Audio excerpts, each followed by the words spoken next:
ಎಲ್ಲವರಿಗೆ ಒಂದು ಸಂದರ್ಭ ಇರ್ತದೆ, ಎಲ್ಲವರಿಗೊಂದು ಟೈಮ್ ಇರ್ತದೆ.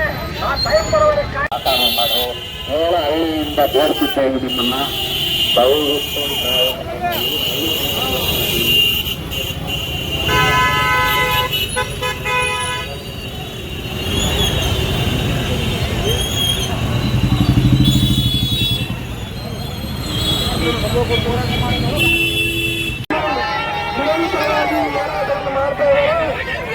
ಸರ್ಕಾರಗಳು ಯಾವುದೇ ಕಾರಣಕ್ಕೆ ಮಾತುಕತೆ ಕರಿತೇ ಇಲ್ಲ. ರೈತರ ಆಕ್ರೋಶಗೊಂಡಲ್ಲಕ್ಕೆ ದೂತದ ಕಾರ್ಯಕ್ರಮವನ್ನು ಹಮ್ಮಿಕೊಳ್ಳಲಾಗಿದೆ.